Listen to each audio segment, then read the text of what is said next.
Hi everyone, this is Aaron for Zollotech, and we're going to take a look at Jelly Bean. This is the Galaxy Nexus, which I've loaded Jelly Bean onto.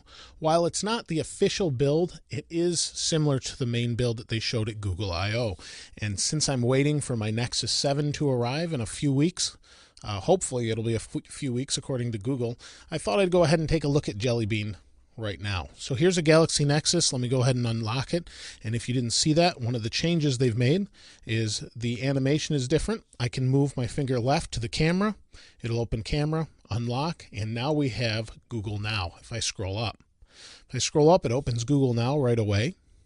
You can see the weather, Google Now locations, and this is sort of Android's Siri fighter or Siri competitor. It's really not the exact same. It will track your location, which is a little bit scary if you think about it.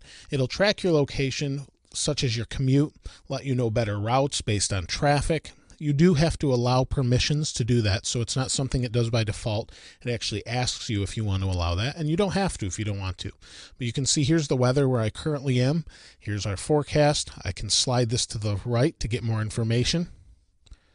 We can go back. And so while it works really well, it's not exactly the same as Siri. So let me give you an example, and let me move the light here a little bit so that you can see the screen. Since it is an AMOLED screen, it is a little bit harder to see under that bright light. So let's go ahead and we'll ask it who the president is. Who is the president of the United States?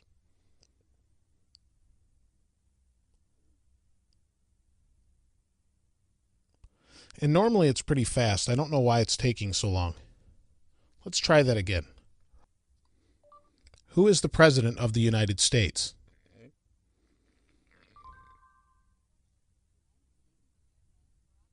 So you can see it got those results. Now the microphone is a little bit low on that, and I'm not really sure why. It said the President of the United States is Barack Obama. Who is the President of France? And this is an example that they use themselves at Google I/O. So you would see it kind of goes to Wikipedia and grabs some information. How far is it from here to California?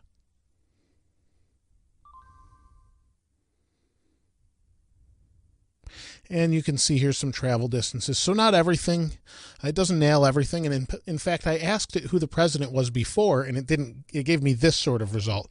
So sometimes it's a little spotty, but it is a beta, just like Siri is still a beta. So it's really not that big of a concern. It works pretty impressively.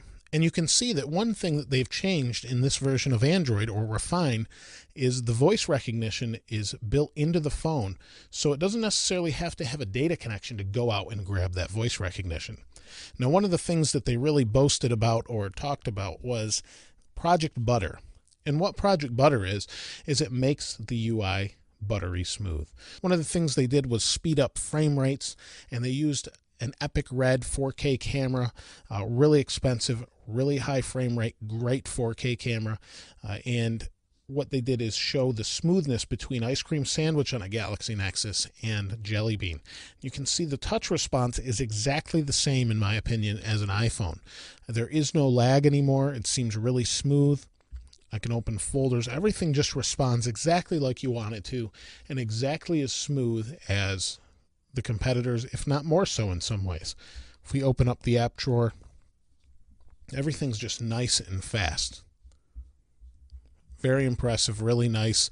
You can see it just is really smooth. We do have the same app widget here, or launcher, switcher, I forget what they actually call it, but it works great. And so that's one of the things they did. They really worked really hard on faster, smoother, and more responsive. They have some accessibility options they added, and this really isn't a full change of the Android operating system. It's more of an upgrade. That's why it's not 5.0, it's 4.1. But it's a great upgrade, and I really like it quite a lot. So it has some different language supports, things like that, which to me personally don't matter, but I'm sure they matter to a lot of different areas. For other people that read Arabic and Japanese, things like that, they've really upgraded that, and that's great because obviously it gets more people into Android for those that want to use Android. There's some key maps that you can change. There's different UI elements where things fade together. It's hard to show because I don't know exactly where they are. But one of the big improvements is with the actual notifier. So here you can see this is from Gadget.com or GDGT, and it's something I posted, so it's kind of a follow-up to something I posted. And you can see you can shrink this here. I can shrink using 2 fingers. We can shrink the notification, but you can see more of it. If I want to go into it, I can tap. But everything's really fast, really smooth, and it's really nice that way. Now again, I can go to Google Now by holding the home button, going up. We can get right back into it. Show more cards. Show sample cards. I really do like this quite a lot. They've made some updates to Android Beam, made it a little bit better using Bluetooth as far as speed and things like that. They've got some better Wi-Fi discoverabilities, things like that. There's a lot of little tiny refinements. Things such as USB audio, so you can use it with different devices. So you see a lot of docks out there for things like iPhones. Well, they should be able to do more of that now with Android. So they've really made a lot of just really little refinements, and overall it's great. The voice is great. Chrome is now the default browser. That works well, syncs between everything. I'm just really impressed with the speed of this operating system, and in fact, so much so, I may take a challenge and switch to Android myself for at least a week and see what I think, because I use an iPhone regularly, and Jelly Bean really has me interested. I really like the Galaxy Nexus, and Jelly Bean itself really has me interested in Android more and more. I did order a Nexus 7 tablet and can't wait to try that out. I'm going to try and maybe move over from iPhone and iPad to maybe a Galaxy Nexus and a Nexus 7. Even though those two are pretty similar, the tablet reading experience is definitely better. So if you have any suggestions or anything that you want to see in Jelly Bean itself more specifically, please go ahead and place that in the comments below, and I'll try and respond and maybe even do another video showing some more elements of Jelly Bean. Hopefully I'll have my tablet soon, but it probably will be a few weeks before we see that. If you have any suggestions as far as apps I can use that you like a lot, that maybe you have on an iPhone or have seen on an iPhone, or have even have specific to Android, I'd love to see. I've tried Pocket. I figured I'd try a few new ones out that I haven't tried, even though those are cross-platform. As always, please place those comments below, like I said, and thanks for watching. This is Aaron. I'll see you next time.